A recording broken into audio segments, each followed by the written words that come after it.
गुरुमाओ हम ऐसा नहीं कर सकते, वो हमारे गुरु जी हैं। तारा कहने लगी मैं तुम्हें श्राप दे दूंगी, अगर मेरी मन की इच्छा पूरी ना की तो मैं तुम्हें श्राप दे देंगे और तुम जितनी सुंदरता है कुरूप में बदल जाएगी। लोगों चंद्रमा मजबूर हो गया और चंद्रमा और तारा जिस समय मिले हैं, जो चंद्रमा और तारा जब मिले तो तारा के गर्भ से एक बेटा हुआ जिसका नाम पड़ा बुध। बुध चंद्रमा का बेटा हुआ बुध तारा के गर्भ से, और बुध के हुए पूर्वा और पूर्वा के हुए आयु और आयु के हुए नहुस। फिर राजा नहुस हुए, बड़े सुंदर राजा नहुस थे महाराज। राजा नहुस ने 100 अश्वमेध यज्ञ पूर्ण कर लिए। राजा नहुस ने 100 अश्वमेध यज्ञ पूर्ण कर लिए, और जब 100 अश्वमेध जो पूर्ण कर लेता वो देवराज इंद्र बन जाता है। तो जब 100 अश्वमेध पूर्ण राजा नहुस ने कर लिए तो देवराज इंद्र बन गया। जब देवराज इंद्र बन गया तो इंद्रलोक में पहुंच गया, स्वर्ग का भगवान बन गया राजा नहुस। आज जब और असली वाला इंद्र उस समय उसे गौ हत्या का पाप लगा, वो प्रायश्चित करने के लिए निकल पड़ा था। और इधर राजा नहुस मृत लोक से इंद्र बन के पहुंच गए, देवता बनकर इंद्रलोक स्वर्ग के मालिक बन गए। जब इंद्रलोक में राजा नहुस पहुंचे, इंद्र बन गए। एक बार राजा नहुस घोड़ा पर सवार हुए और चल दिए दरबार जहां इंद्र का लगता था, जब गड़काएं नाचती थी, मृदंग बजते थे, चंग लहराती थी, गड़काएं अप्सरा नाचा करती थी, संगीत बज रहा था। आज उसी दरबार में जिस गद्दी पर इंद्र बैठा करता था, आज उसी गद्दी के मालिक राजा नहुस बने। तो जा रहे थे तो रास्ता में इंद्रलोक के महलों पर असली वाले इंद्र की रानी शची खड़ी है, देवी शची। और जब शची को देखा राजा नहुस ने घोड़ा खड़ा कर दिया, तक तक ही बांध कर देखने लगे खड़ी। तो जब इंद्राणी ने देखा कि ये मृत लोक से साधारण इंसान राजा नहुस 100 अश्वमेध यज्ञ करके इंद्रलोक के भगवान बन गए, और देखो मृत लोक से आए हैं। और राजा नहुस को देख के खूब हंसी, इंद्राणी बहुत हंसी। और क्यों हंसी? जब इंद्राणी हंसी तो राजा नहुस ने सोचा कि ये तो हम पे रीझ आई। राजा नहुस ने सोचा कि हम पे रीझ गई, लेकिन ध्यान रखे दुश्मन की औरत कभी रीझा करती है, वो तो कब चाहेगी कि ऊपर से तलवार गिरे का खात्मा हो जाए। मेरे भाइयों, आज उसी समय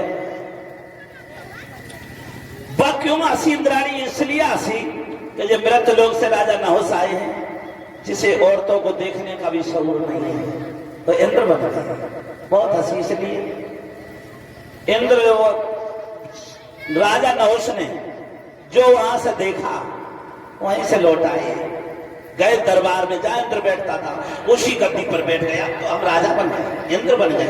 कागज मंगाई, कलम उठाई और इंद्राणी के लिए एक पत्र लिखा कि मेरी सेवा में मेरी हृदय कड़का, मैं जब से तुम्हें अड्डा पर देखा है मैं अपने दिल से मजबूर हो चुका हूं और मैं तुमसे मिलना चाहता हूं, तुमसे मिलकर अपनी इच्छाओं की भोगों की इच्छा पूरी करना चाहता हूं।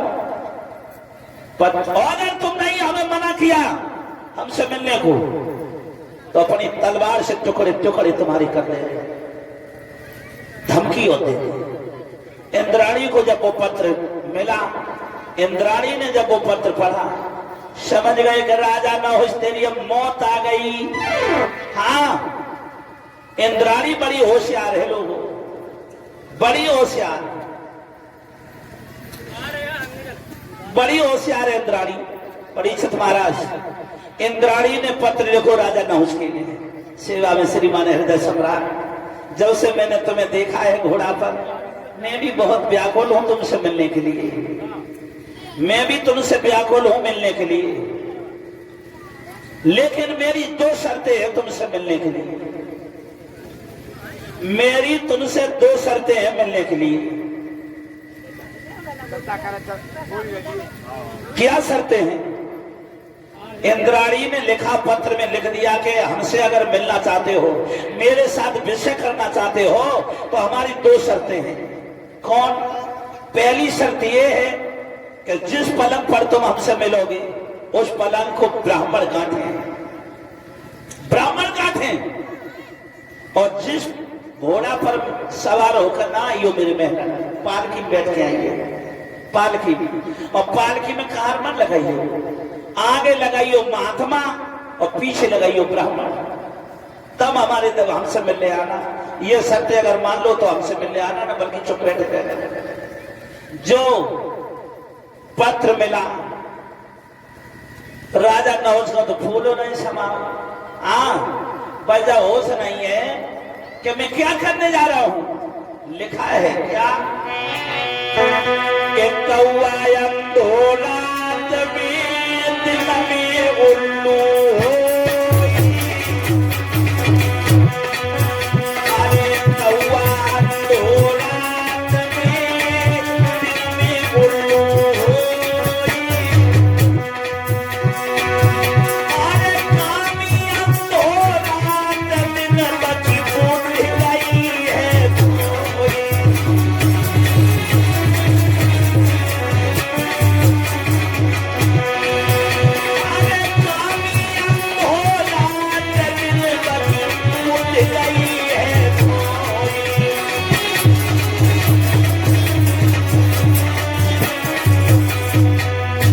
कौआ अंधो रात में और दिन में उल्लू हुए, और कामी पुरुष अंधो रात दिन।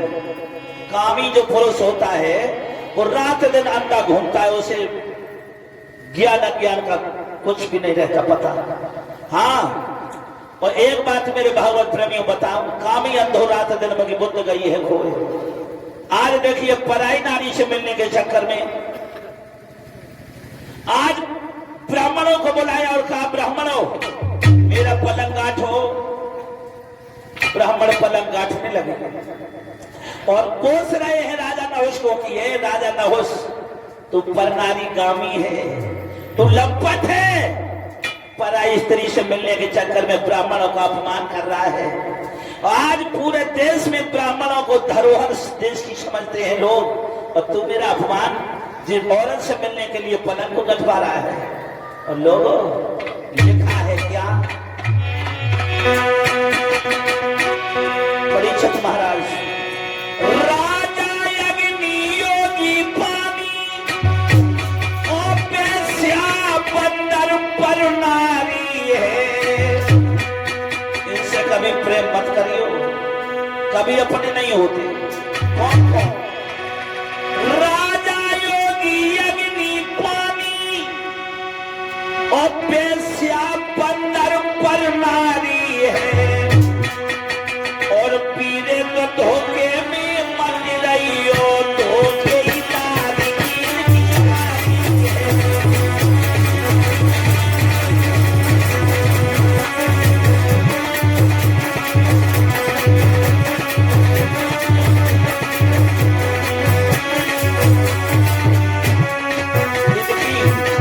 इनकी हमेशा धोखे की आ रही है। राजा योगी अग्नि पानी वैश्या बंदर पर नारी, इनसे जिसने प्रेम किया वो कभी जीवन सफल नहीं हुआ। इनकी धोखे की यारी है, कभी असली यारी नहीं करती। लेकिन लोगों, परनारी झूठा बंदर है, क्या पैर डाल जाते। झूठे बंदरों पर कौन जाता है? सुअर और कुत्ता, कभी हंस नहीं जाएगा।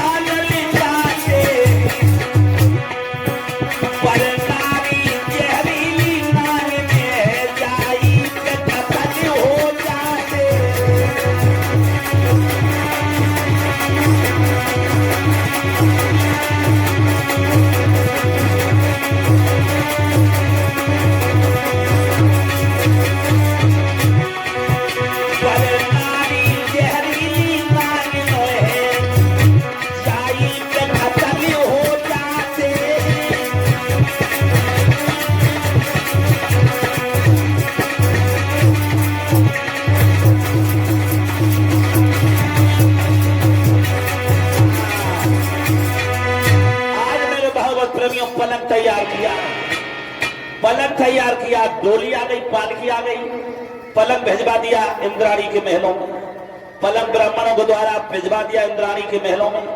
आज पालकी आ गई और महात्मा बुलाए कौन? ऐसे लोकल महात्मा नहीं, ब्रह्म ऋषि मंगाए, ब्रह्म ऋषि।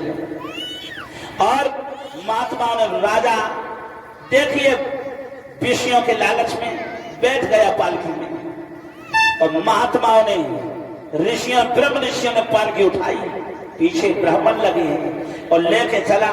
अब भाई जल्दी मिलने की पड़ी है, कैसे मेरा मिलन हो जाए, कैसे मेरा मिलन हो जाए। आज इतनी जल्दी पड़ी है मिलने की, और कह रहे जल्दी चलो, जल्दी चलो। सांप कैसी चाल क्यों रेंग रहे हो, धीरे धीरे क्यों रेंग रहे हो? अरे सांप जैसी चाल चले हो, सांप सांप सांप, धीरे चल रहे हो, सांप जैसे रेंग रहे हो। और पालकी में तो लात नकारी राजा न हुस्ने, और एक महात्मा के पीठ में लात मारी, और लात मारी, पालकी कंधा पे धरे, महात्मा छूट गई पालकी, और मौके बल महात्मा गिर पड़ा। पालकी संतों ने वहीं रख दी। और अगस्त ऋषि ने, कौन ऋषि? अगस्त ऋषि ने, जिन्होंने समुद्र पूरा पी लिया था, वही अगस्त ऋषि।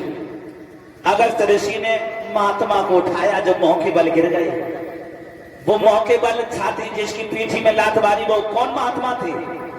कुंभज ऋषि, जिनके यहां भोले बाबा 6 महीना रहे, वही कुंभज ऋषि। और अगस्त ऋषि कुंभज ऋषि को छाती से लगाकर मुंह पोंछने लगे और बोले, सांप सांप कर रहा है, सांप की चाल चल रहे हैं। अरे पराई नारी से भोग के चक्कर में महात्मा को लगा रहा है पालकी में, सांप सांप चिल्ला रहा है, अजगर हो जा, मैं श्राप दे रहे हैं तुझे, अजगर बन जा। राजा ना हो, सांप अजगर बन के पालकी से सड़क के रिंग के चलने लगे। हो गया मिलन, हो गया वो। मेरे भागवत प्रेमियों लिखा है, एक बात कहूं कि भोली भाली कामुनी के सब विषयन की, बात गौर से समझना। भोली भाली कामुनी सब विषयन की बे, दुश्मन मारे दाव से ये मारे हंस खेल। ये तो हंसी खेल में बात होती है कि भैया राजा यजगर बनियो है, जनता की भलाई भारी। भैया राजा यजगर बनियो है, जनता की भलाई भारी। भैया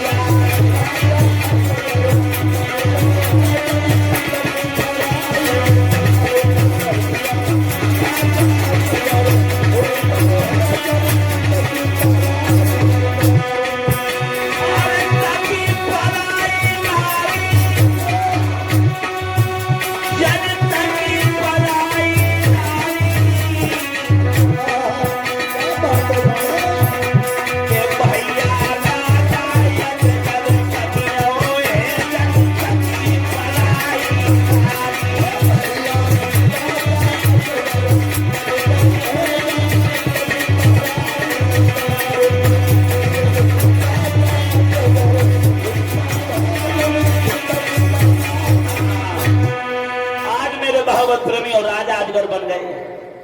आज देखिए ब्रह्माणी ने ऐसा षड्यंत्र रचा, आज उसी षड्यंत्र में राजा नहुष फंस गए और महात्मा विश्राम से अजगर बन गए।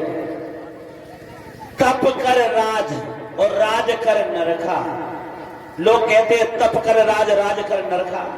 तपस्या करके तो 100 अश्वमेध यज्ञ करके तो इंद्र बने और पराई नारी के चक्कर में अजगर बन गए। हाँ, तप कर राज, राज कर नरक। आज अजगर बन गए मेरे भागवत प्रेमियों। और लिखा है विद्वानों ने क्या के पर नारी की पीत भूषणी तपनी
महाराज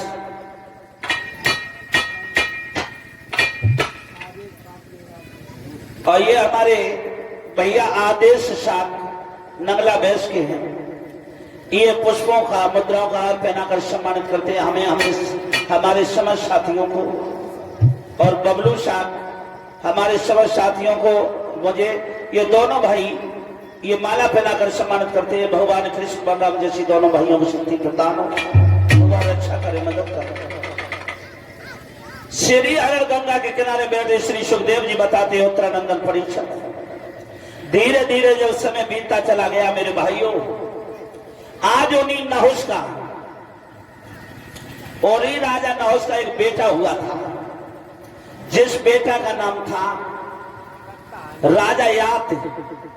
राजा याति हुए उन्हीं नहुस का पुत्र। राजा नहुस कहां का राजा हुआ? प्रयागराज का, जिसे इलाहाबाद भी कहते हैं। प्रयागराज का राजा हुआ राजा याति। और उसी समय एक बहुत बड़ा राजा हुआ था दैत्यों में, जिस राजा का नाम था विषपर्वा। विषपर्वा राजा बड़ा सुंदर दैत्यों में राजा हुआ। और दैत्यों के गुरु कौन थे? शुक्राचार्य। शुक्राचार्य उस समय अपनी चेला विषपर्वा राजा के राज में ही रहते थे। विषपर्वा राजा के राज में रहते थे मेरे भाइयों। विषपर्वा के राज में रहते थे। एक शुक्राचार्य की बेटी थी जिसका नाम था देवयानी। शुक्राचार्य की बेटी का नाम क्या था? देवयानी। और विषपर्वा राजा की बेटी का नाम था सर्विष्ठा। शुक्राचार्य की बेटी का नाम देवयानी था और विषपर्वा दैत्य की बेटी का नाम था सर्विष्ठा। दोनों में बड़ी प्रेम था। दोनों लड़कियों में इतना प्रेम था, इतना प्रेम था, तो जाए तो संगे, खाए तो संगे, गाए तो संगे, संगे संगे रहती थी। एक बार जेठ का महीना, भारी लू चल रही है, गर्मी है। सर्विष्ठा बोली, बहन पसीने तो कपड़े तितर बितर हो रहे हैं, तितर बितर हो रहे हैं। आज हमने पूर्व दिशा में जो बाग है उसमें एक बहुत सुंदर सरोवर है। इतना ठंडो पानी है, इतना ठंडो पानी है, अगर पी ले तो घूम तो पेट उससे आ जाए। चलो उस सरोवर में स्नान कर आए। दोनों लड़कियां बातन में स्नान करने चली गई। लेकिन मेरे भाइयों, स्नान करने गई, बातन में कपड़े बदलने के लिए भूल गए। अब कपड़े नहीं है बदलने को।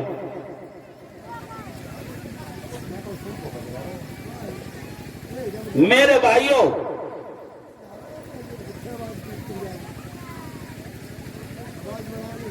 मेरे भाइयों,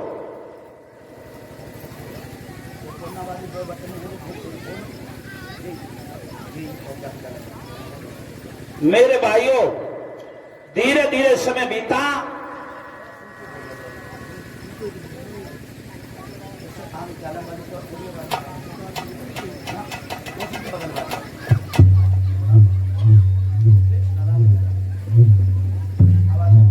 मेरे भाइयों,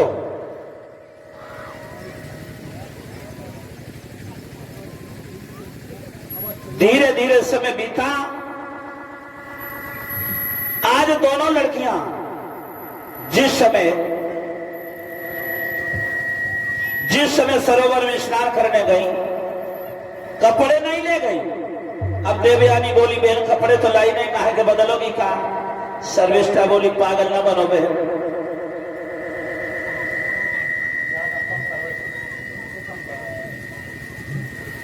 मेरे भाइयों। आज सर्विष्ठा बोली, देवयानी बहन, यहां जंगल में कोई नहीं है, एक काम करो, कपड़े उतार लो और सरोवर में स्नान करके और भस के कपड़े पहन लेंगे। हाँ, दोनों लड़कियों ने कपड़े उतारे। कपड़े उतारे,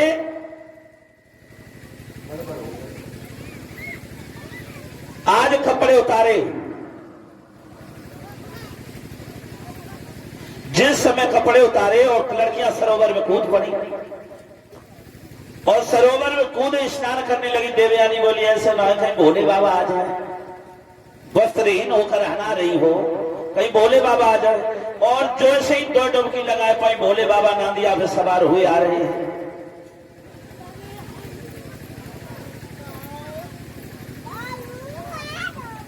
देवयानी ने कहा बेन भोले बाबा आ रहे हैं। सर्वेष्टा ने कही क्या करोगी? बोली डुबकी लगा लो।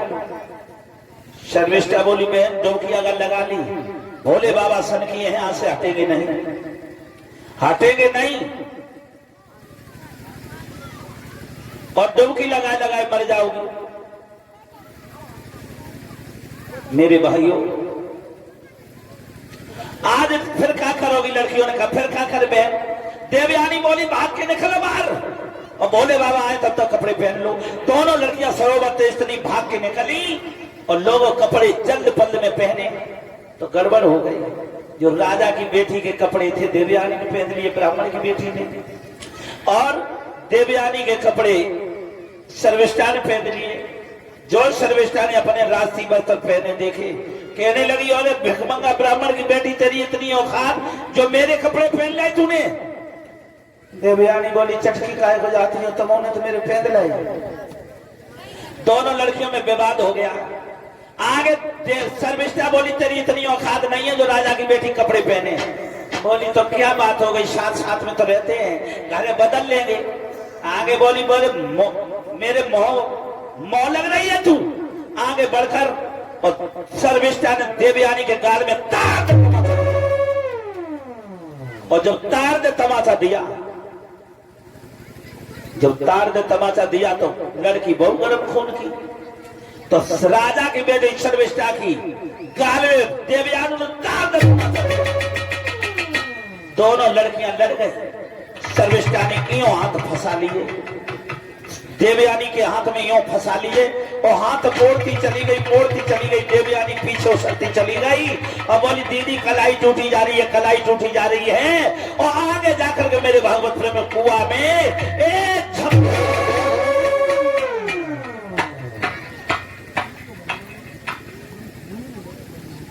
मेरे भाइयों आज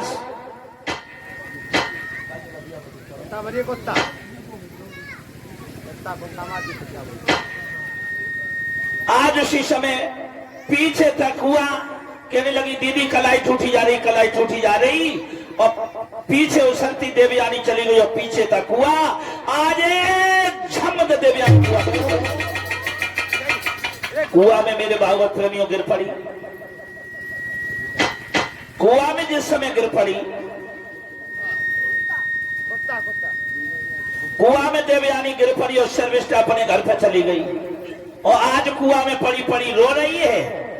अब बस जंगल में देवयानी को कोई निकालने वाला नहीं है, आज बस जंगल में रो रही है। उसी समय प्रयागराज के राजा याथी घोड़ा पर सवार होकर वहां से गुजरे, शिकार खेलने आए थे।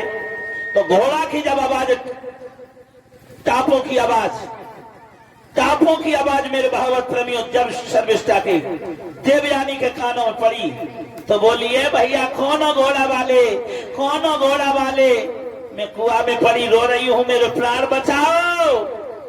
जब कान में आवाज राजा याद के पड़ी, जब देखा कहां कौन है, कौन है, कौन है, आवाज कहां से आ रही है।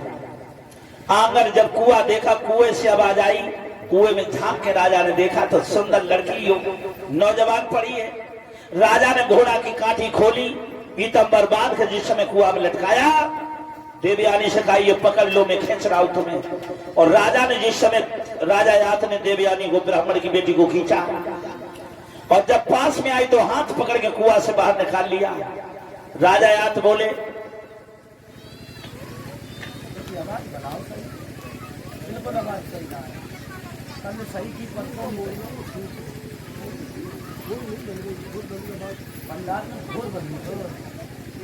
मेरे भाइयों आज जब देवयानी से राजा यात बोले कहां की रहने वाली हो तुम, कुआं में कैसे गिरी,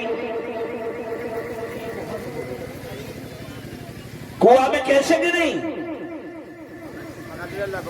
कहने लगी महाराज मेरा नाम देवयानी है, मेरे पिता का नाम शुक्राचार्य है। शुक्राचार्य है? हाँ हाँ। उन्हें तो सब जानते हैं, बहुत अच्छे ब्राह्मण है। बोले हाँ, कुआं में कैसे गिर गई? कि मेरे पिताजी के चेला की बेटी के साथ में स्नान करने आई सरोवर में, वो हमें धक्का मार के चली गई। मेरे भागवत प्रेमियों, वो मुझे धक्का मार के गई। समझ नहीं आएगा मेरे भाइयों। तो राजा याद कहने लगे, जाओ अपने घर पे बेटी जाओ, घर जाओ। तो बोली अब हम कहाँ जाएं घर? बोली मतलब एक मेरी बात सुनो। क्या बोली? मेरी बात सुनो, मेरी बात सुनो। और क्या बोली?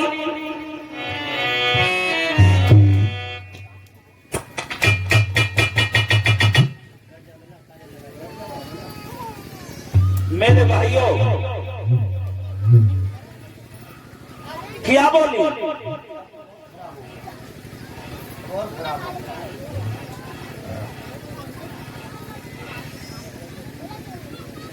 हेलो,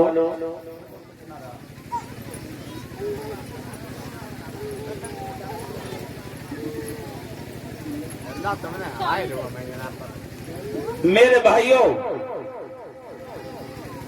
धीरे धीरे कहने लगी, महाराज अब हम घर नहीं जाऊंगी। बोले क्यों?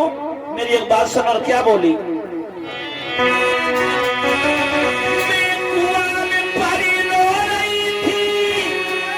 और तुमने खेचो पकड़ कलाई है, और मेरो हाथ पकड़ या बोला छोड़ो, मेरो हाथ पकड़ पिया छोड़ो, अपनी दुल्हनी को बनाई।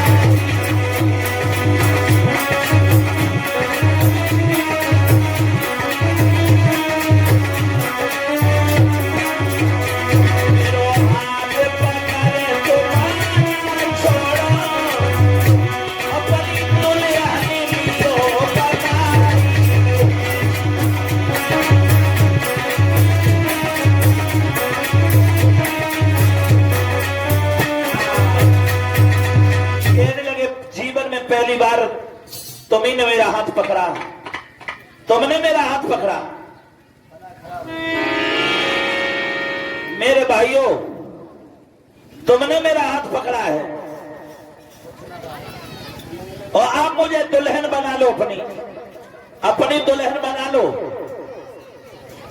राजा कहने लगे, तुम ब्राह्मण की बेटी में छत्री राजा हूं, अपनी बिरादरी में जाकर तू शादी कर लेना जा। कहने लगी, महाराज कोई मेरा बिरादरी का मुझे शादी नहीं करेगा मेरे साथ। क्यों? मुझे श्राप लगा है देवताओं के पुत्र कच्छ का। जब कच्छ मृत संजीवनी विद्या सीखने मेरे पिता शुक्राचार्य के पास आया, तो मैंने उससे शादी करने की जिद की, तो उसने शादी नहीं की। तो मैंने श्राप दे दिया कि मेरे पिता की सीखी हुई विद्या तेरे कोई काम नहीं आएगी। उधर कोई काम नहीं आएगी। मेरे भाइयों, कोई विद्या काम नहीं आएगी। तो कच्छ ने मुझे श्राप दे दिया कि तेरी भी बिरादरी का कोई लड़का तुझे स्वीकार नहीं करेगा। एक बार जब कच्छ ये मृत्यु संजीवनी विद्या देवताओं के पास नहीं थी, देवता के गुरु बृहस्पति के पास नहीं थी, शुक्राचार्य के पास मृत्यु संजीवनी विद्या थी। जब दैत्य मरते थे तो वो जिंदा कर लेते थे। आज देवताओं के पुत्र कच्छ, बृहस्पति का पुत्र आया कच्छ मृत्यु संजीवनी विद्या सीखने। तो दैत्यों को बहुत बुरा लगा कि देवता का बेटा एक गुरुजी पे विद्या सीखने आया, ये भी संजीवनी विद्या सीख के जाएगा, हमसे युद्ध करेगा, देवताओं को विजयी बनाएगा। तो दैत्य जलने लगे।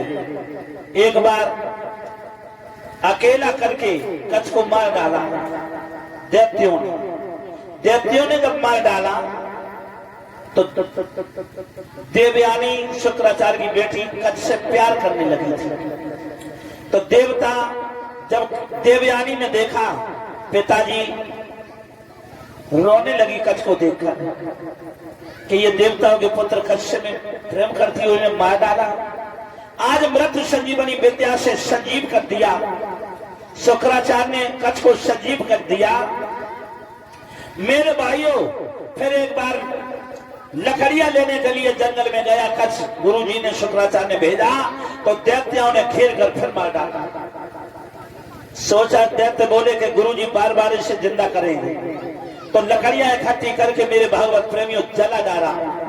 कच्छ को मार के जला दिया जंगल में, और बई राख की हड्डियों को भी जलाकर पीस कर और शरबत बनाकर और गुरु शुक्राचार्य को पिला दिया। कच्छ को पिला दिया कि अब ये संजीवन नहीं कर पाएंगे। क्यों? गुरुजी को पिला दिया।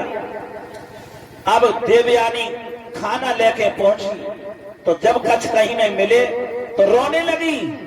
कई दिन हो गए नहीं मिले। पिताजी से बोली, पिताजी बताओ कच्छ कहाँ है? शुक्राचार्य ने अपनी योग शक्ति को जब खींचा है तो देखा कि कच्छ तो बेटी मारे गए। कच्छ मारे गए। कहाँ है? मारे गए तो कहाँ है? बोले कि मुझे दैत्यों ने बहुत घटियाई की, मुझे शरबत बनाकर मुझे पिला दिया, मुझे पिला दिया।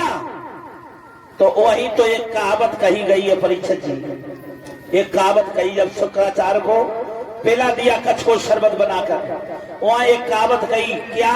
देवयानी, पिता पति पिता के पेट में सुता रही बिल खाए, और पिता मरे तो पत मिले न जन्म को आरो।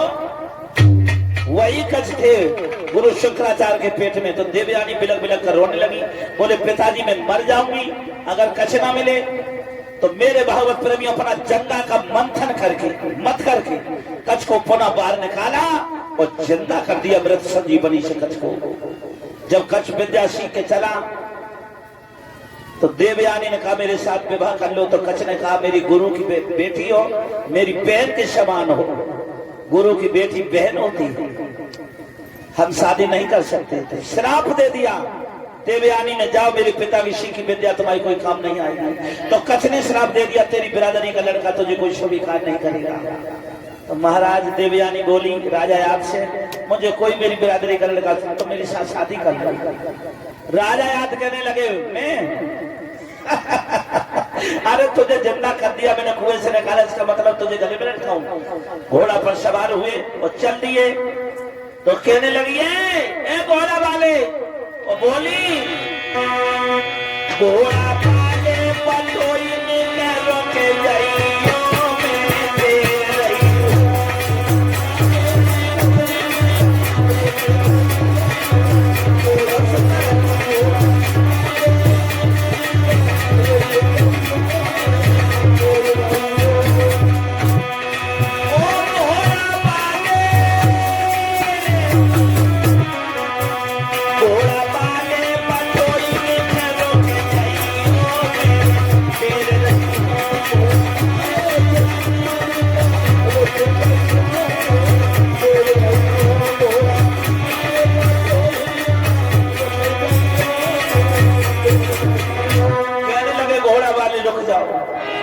मैं दे रही हूं। मेरे भागवत प्रेमियों मैं बुला रही हूँ, रुक जाओ घोड़ा वाले हैं, घोड़ा वाले रुक जाओ। लेकिन राजा याद चले गए। देखती रही घोड़ा की जब तक धूल भी दिखाती रही तो अभी देखती रही। और खाबोली घर पे चली कि सैया दिल के बड़े है कठोर निकले, और चोरा चोरी चले गए बड़े चोर निकले। चोरा चोरी चले गए बड़े चोर निकले। चोरा चोरी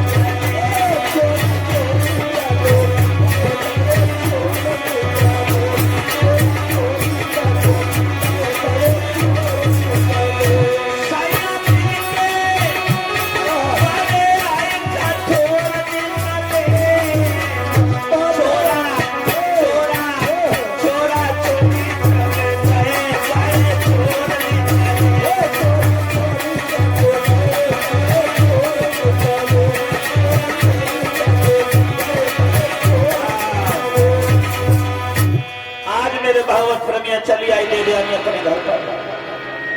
कहने लगी, पिता ने शुक्राचार्य ने पूछा, बेटी इतने समय तक खा रही? बोली, तुम्हारे चेला विश्वकर्मा की बेटी देवयानी ने मुझे कुआं में ढकेल के चली आई और महाराज तुम्हें भिखमंगा बताओ कि भिखमंगा ब्राह्मण की बेटी है। तो ऐसे ऐसे कपड़े धोखे में मैंने पहन लिए, मुझे कुआं में ढकेला दिया, तुम्हें भिखमंगा बताया। सोई शुक्राचार्य क्रोधित हो गए, अपनी बेटी को लिया, बोले अब तेरे राज में राजा हम नहीं रहेंगे। सोई विश्वकर्मा आगे से भागकर गुरुजी के चरणों पर गिर पड़ा और बोले, गुरुजी अगर तुम चले गए तो मेरा सब कुछ चला जाएगा, तुम मेरे राज से ना जाओ। कहने लगे, पागल, तेरी बेटी ने मुझे भिखमंगा बताया है। बोले, मेरी बेटी को जो सजा देना चाहो वो दे दो। शुक्राचार्य बोले, हम रुक जाएंगे, लेकिन जब मेरी देवयानी की शादी होकर जाए तो तेरी बेटी मेरी बेटी की दासी बन के संग जाए ससुराल में सेवा करने के लिए। बोले, मुझे मंजूर है। शुक्राचार्य रुक गए। अब देवयानी एक ही गाना गाती है, राजा याद की यादों में पागल हो गई। राजा याद की यादों में पागल हो गई तो छत पे चढ़ जाती है, नीचे उतर जाती है, एक ही गाना गुनगुनाती है, खाना पीना छोड़ दिया। क्या के दिलदार पिया मेरे घोड़े पे चढ़ के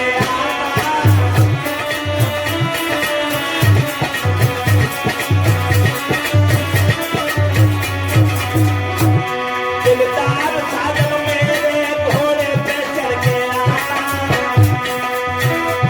मेरी आंखें तरस गई है वो सूरज के।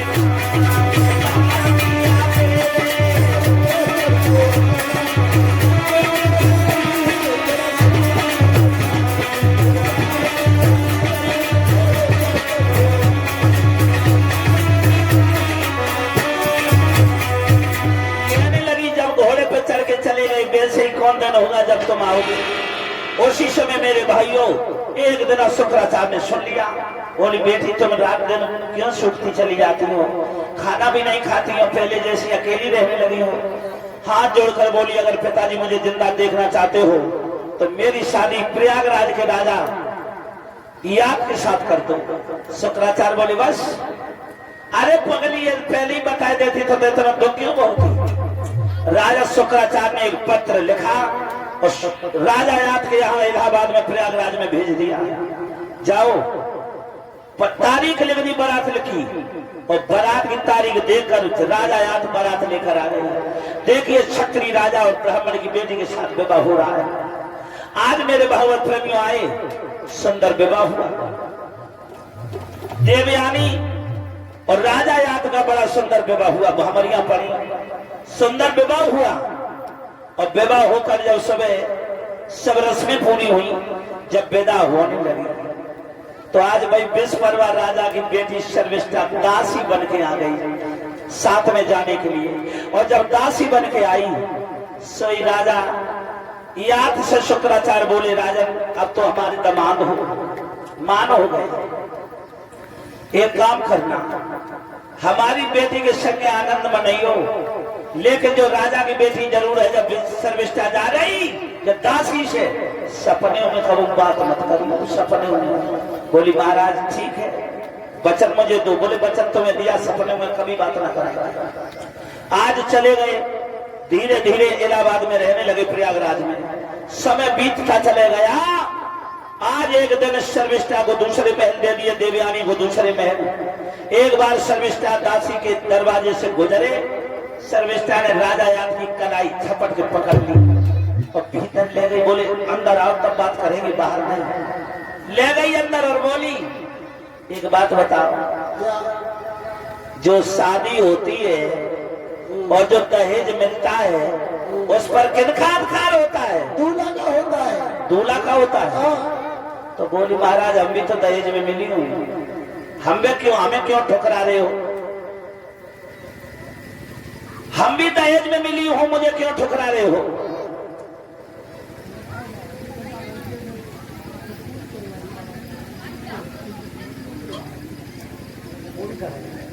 मेरे भाइयों, आज शर्मिष्ठा कहने लगी, महाराज मैं भी दहेज में मिली हूं, मैं भी दहेज में मिली हूं, मुझे क्यों ठुकरा रहे हो? मैं ऐसी जिंदगी जियूंगा।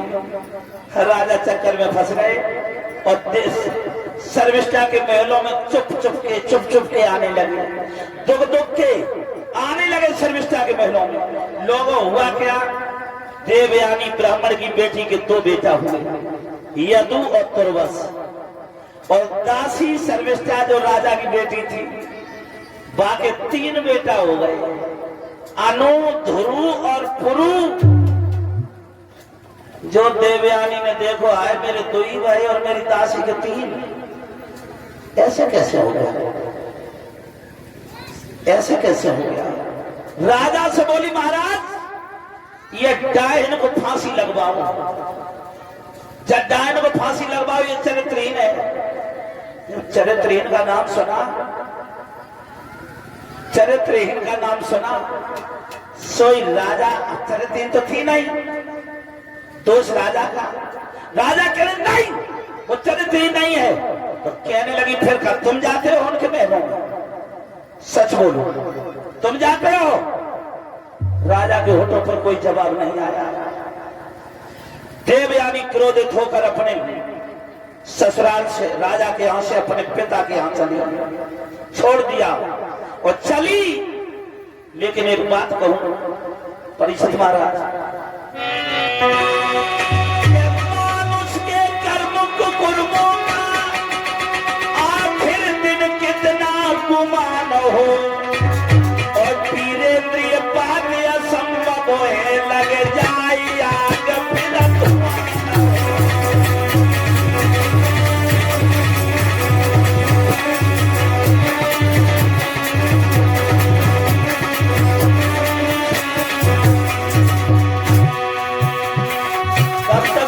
के मिलते रहोगे, एक दिन तो आग लग जाएगी तो धुआं उठेगा जरूर।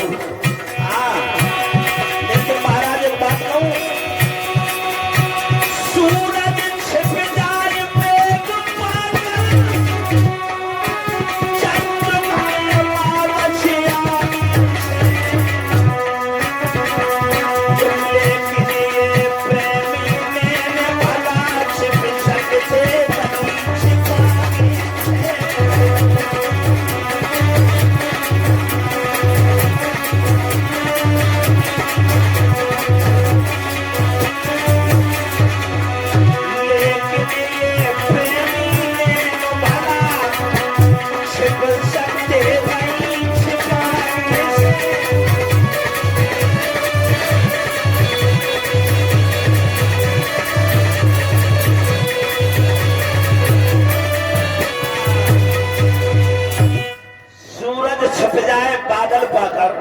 चंद्रमा अमावस आने से जे छिप सकते हैं।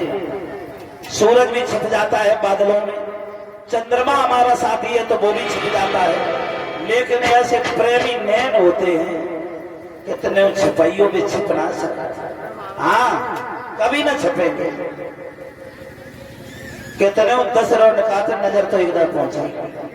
हाँ मेरे बालों प्रेमियों, आज देवयानी जिस समय पहुंच गई, देवयानी जब पहुंची अपने पिता शुक्राचार्य के पास, क्यों आई हो बेटी, प्रणाम पिता को किया, रो रो कर कहने लगी, धरे न दिल में थी।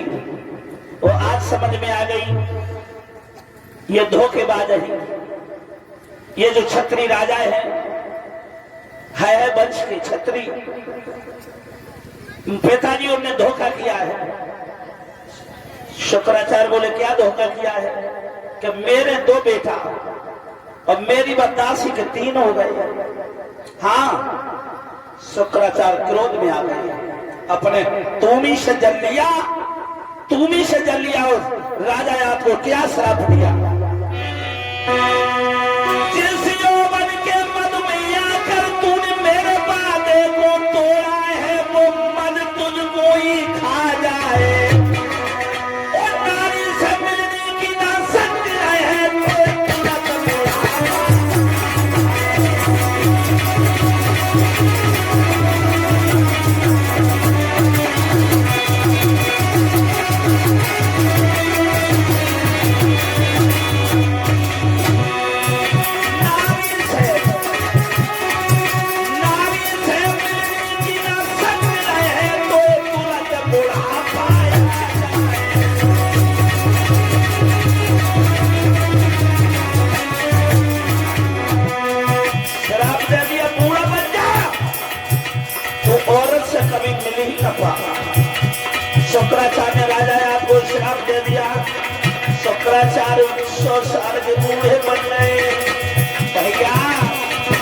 धोखे की बजरिया लुट गई है, धोखे की बजरिया लुट गई है।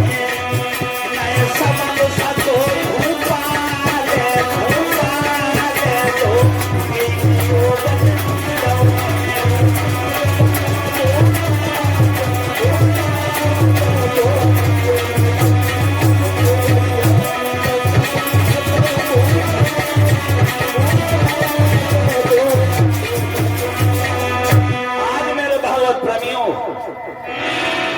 खुले शब्दों में कहा, श्राप दे दिया राजा को कि औरत से मिलने की तुझमें शक्ति न रहे तो ये तुझे बुढ़ापा आ जाए, बूढ़ा बन जा। आज राजा याद बुढ़ापे ने कह लिया, बूढ़े बन गए 100 साल के। और देवयानी जब घर में आई, पूरे आंगन में थूक थूक के घर भर दो राजा ने तब तक। बूढ़े बने, बहुत बुरी खांसी, खांस रहे, घटन सांस न आती है, सांस बात फूलन लगी। हाँ, सांस बात फूलन लगी, हपर हपर करने लगी। हाँ, हपर हपर करने लगे, सांस बात फूलन लगी। विजय सिंह कैसे मेरे भाइयों, धीरे धीरे आज देवयानी ने जब अपने पति को देखा, देवयानी ने जब देखा, बहुत बुरी लगत है। अब तो जुहर कैसे चले, भैंसा बधिया गुहर हुई है। लौट गई, अपने पिता के पास पहुंची। पिताजी, अब जो भाव से भाव अब ठीक कर दो, ठीक कर दो, सही कर दो, ने वैसे ही कर दो। शंकराचार्य कहने लगे, लड़की पागल हो गई है। महात्माओं का श्राप कभी मिथ्या नहीं जाता, लेकिन हाँ, अगर मिथ्या नहीं जाता तो पिताजी वो सही नहीं होंगे। बोल नहीं, तो हाथ जोड़ के बोले, पिताजी तो हमें वैसे ही करते हो, हमें वैसे ही करते हो। तो सर ने हम सोटा खटकाते रहे, उनको तो खटका ही रहो आंगन में बैठो। हाँ, हमें बुड्ढो बनाए दो। राज शुक्राचार्य ब्राह्मण कहने लगे, पागल हो गई लड़की, एक काम कर, पर राजा याद को मेरे पास लेकर आ जा। आज देवयानी गई, राजा याद से बोली, महाराज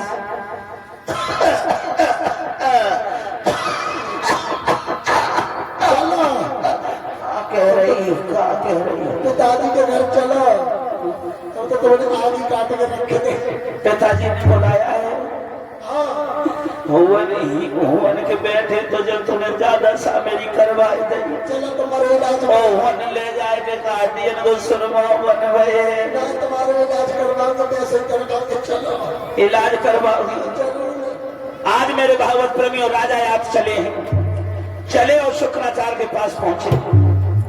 धीरे धीरे धीरे धीरे चले,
धीरे धीरे गए खांसते हुए, अंगुलियां पकड़ के ले गई आज महाराज की।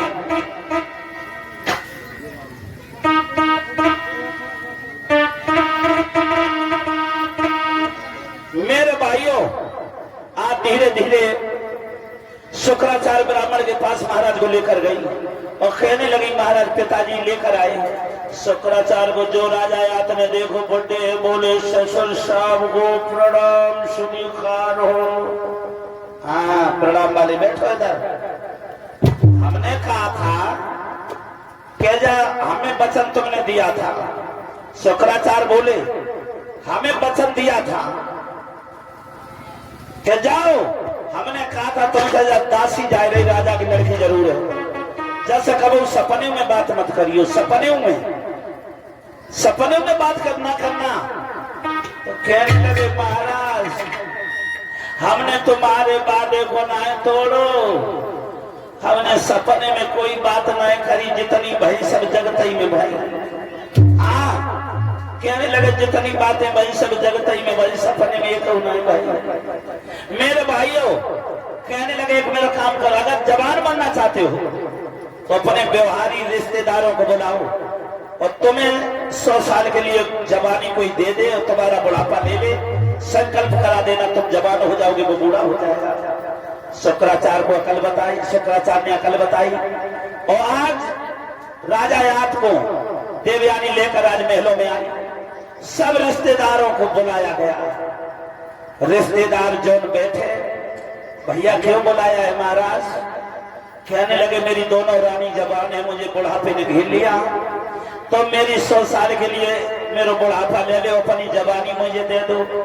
सोए रिश्तेदार पानी ना पिए, बैग उठाए बगल में दावे, हमें नाया सुना तो चलवाओ, हाँ हमें नाया सुन तो चलवाओ। बैग उठाए मुंह मुड़ के ना देगा, सीधी रास्ता सड़क में ना जाए, शॉर्टकट खेतर में निकल जाए। सब व्यवहारी आए, बोले हमें ना व्यवहार चलवाओ, बूढ़े बन जाए तुम जवान। कौन है जवान, कौन रिश्तेदार? अपने बड़े बेटा यदु को बुलाया और यदु से कहा बेटा यदु तुम हमें, तुम्हारी माताएं दोनों जवान है, मुझे अपनी जवानी दे दो। तो क्या बोला? पिताजी हमसे जवानी मांग रहे हो, सुनो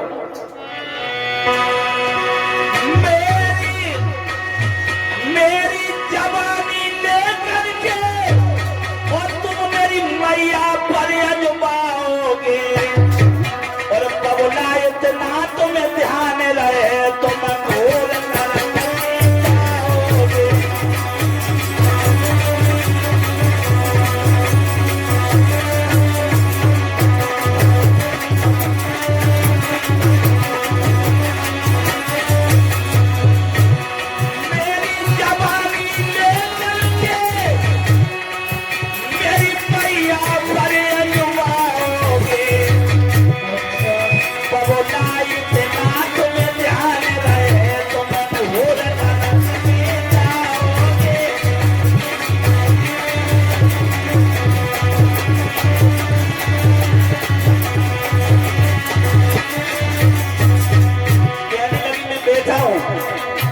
बेटा की जवानी लेकर मां पर अजमाओगे, तुम घोर नरक में जाओगे। और बोले अगर तुम्हें बुढ़ापे ने घेर लिया, अगर बुढ़ापे ने घेर लिया तो तुम एक मेरी सलाह मानो। क्या?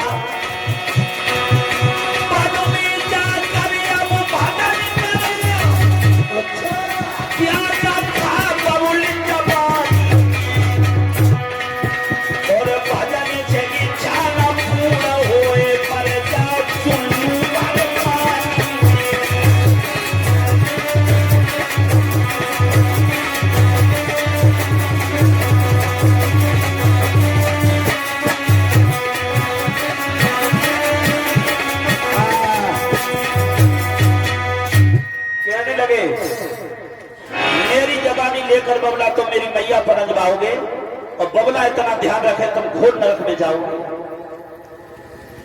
अब बूढ़े बन गए तो वन में जाकर भजन करो, क्या रखा बबल जवानी में, और भजन से भी इच्छा न पूर्ण हो तो मर जाओ चुल्लू भर पानी में, हम नहीं दे पाएंगे जवानी। उसके बाद तुरबस को बुलाया, बेटा तुरबस तुम अपनी जवानी मुझे दे दे, तेरी दोनों माता जवान है। हाँ कब पागल है रहे हो? अरे चले जाओ, मरा जाएंगे। हम मरे? हाँ कैसे मरे? अरे तो देखो जाके गड्ढा फुटा जाएंगे, तार पोखरा डूब के मर जाओ। तुरबस ने कहा कि जाकर के नदी में मुड़ के भर कूदो और मरो, लेकिन जवानी हमसे मांग रही, शर्म नहीं आई? तुमने तो जीवन जी लिया, हमने कभी देखा भी नहीं जीवन, मना किया। अनु को बुलाया, तुम बेटा मुझे जवानी दे दो। कहने लगा एक काम करो, कहीं पेड़ एड़ दूर मिल जाए तो फांसी खाए के मत जाइयो, हमें जवानी की मत कहियो। सब बेटन ने मने करते खाओ न कहीं कुआ खाओ देख लो तो मुड़ के भर कूद जाओ। सबसे छोटा बददासी को बेटा था, सर्विष्ठा का बेटा पुरु।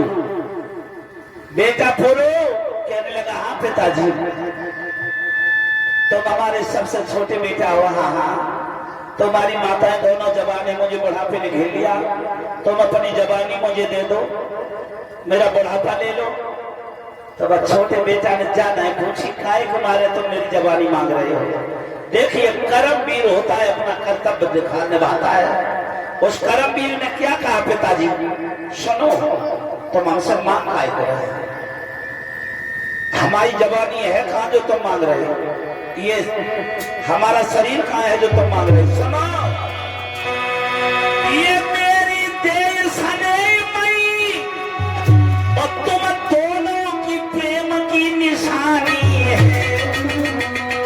माता पिता की प्रेम की निशानी है। ये शरीर मेरा का है, तुम लोगों का है, तुम्ही ने बनाया है। मेरी देह सने मई तुम दोनों की प्रेम की निशानी है। और बबुलई से मिला लड़क बने हैं, बबुलई से मिली जवानी है।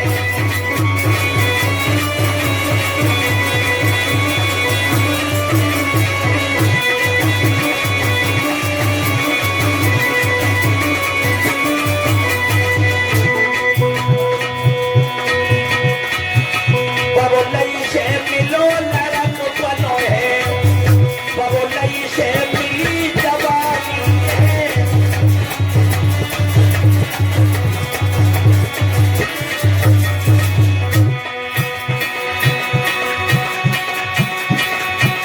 इस तरफ है अधिकार तुम्हें,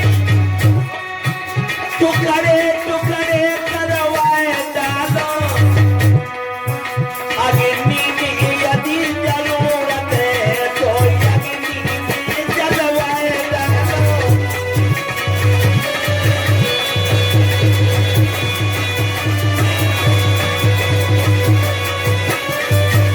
कहने लगे पिताजी तुम्हें से लड़कपन मिला है, तुम्हें से जवानी मिली है, ये शरीर मेरा है कहाँ, ये शरीर तुम्हारा है।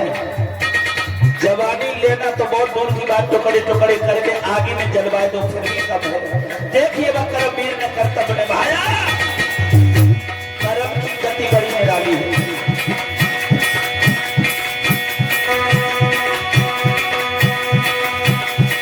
कर्म की गति न जाने परे और कर्म की गति छात्र पते हो। अरे कर्म करे जब रावण के तब सोने निलंक छिनंक में खोई। कर्म अगर घट गए तो जीवन बिगड़ जाएगा।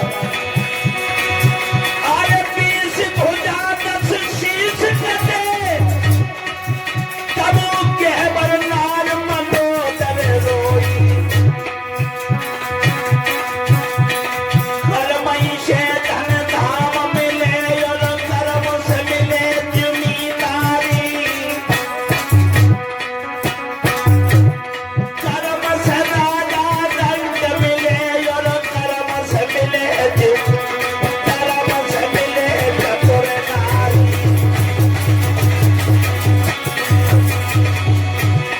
कर्म से गरीब अमीर बने और कर्म से मिले चतुर नारी। कर्म चाहे कछु करवाए, कर्म चाहे कछु करवाए, बबुला से कह दई दिल की बात। कर्म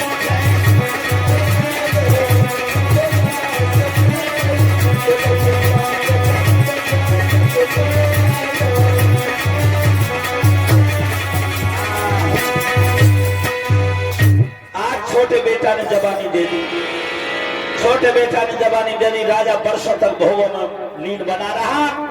और जब उसे ख्याल आया कि ये तो मेरे भोगों का समय नहीं है, भजन करने का समय है, सोई अपने छोटे बेटा को जिसने जवानी दी उसी को अपना ताज मुकुट उतार कर पहना दिया और प्रयागराज का राजा बनाया।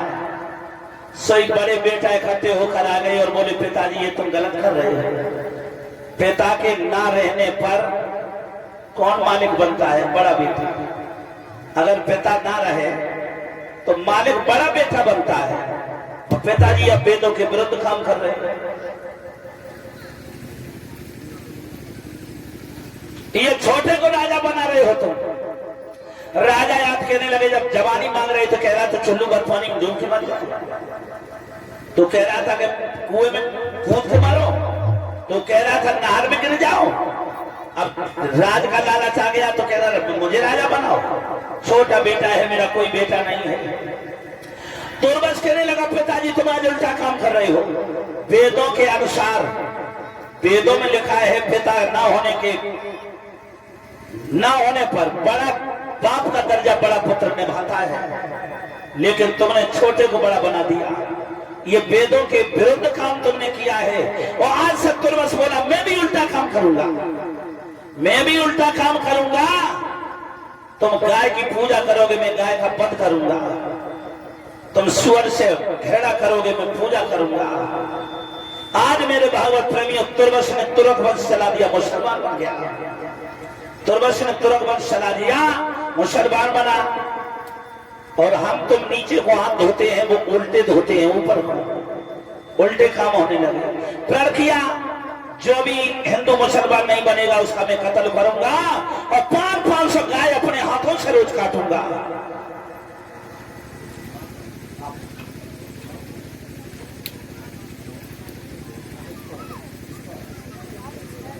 और ये शिषपाल भैया हमारे, ये हमारे समस्त साथियों को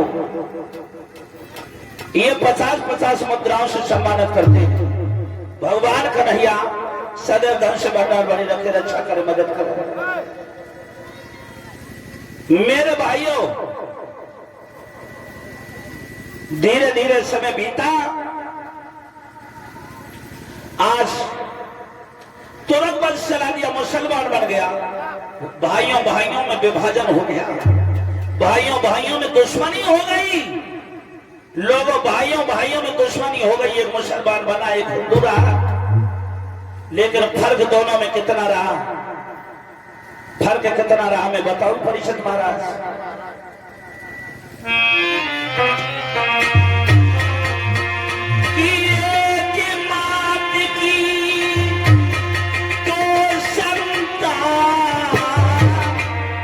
और एक बना हिंदू और एक मुसलमान, एक बना हिंदू और एक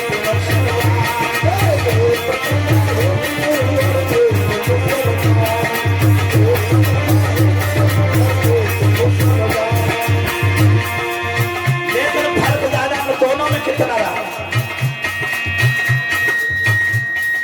एक दोनों में फर्क कितना रहा मैं बताऊं? ज्यादा नहीं फर्क रहा।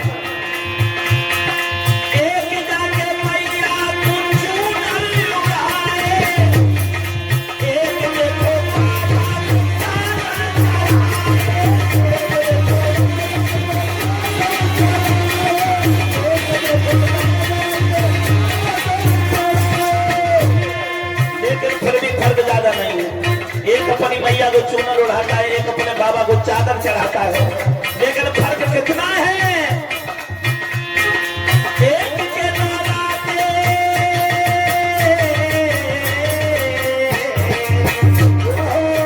व्रत रहने के लिए, एक के नौलाते तो एक के रमजान, एक बनाए हिंदू एक मुसलमान, एक बनाए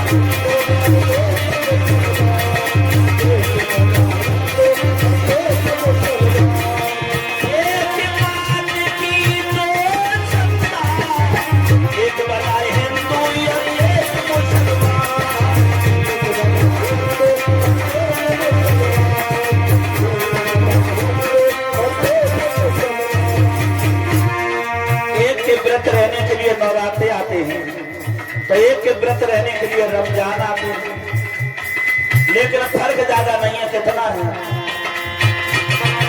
एक देखो गंगा में गोता लगाए अपने पाप धोने के लिए, एक देखो गंगा में गोता लगाए, एक देखो हथे मिठाए,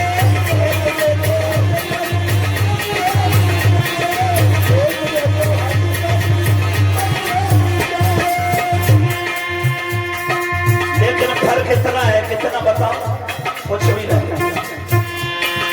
एक की है गीता,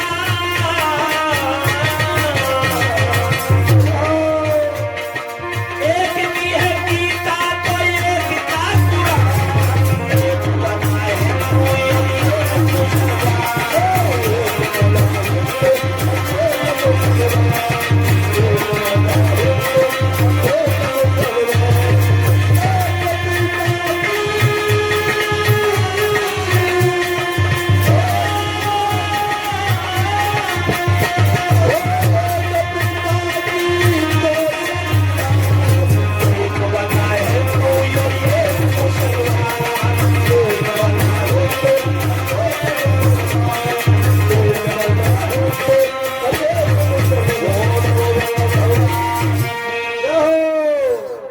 भाइयों, राज्य में विभाजन हो गया, पुरु राजा बन गया और देवयानी का एक पुत्र, एक से यदुवंश चला, एक से मुसलमान बन गए, तुरग वंश चला दिया तुर्वस में।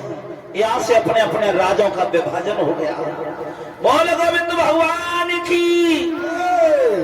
और सभी 2 मिनट के लिए ताली बजाए और भगवान का नाम बोलेंगे बड़ी बात से। हाँ, चलते चलते भगवान का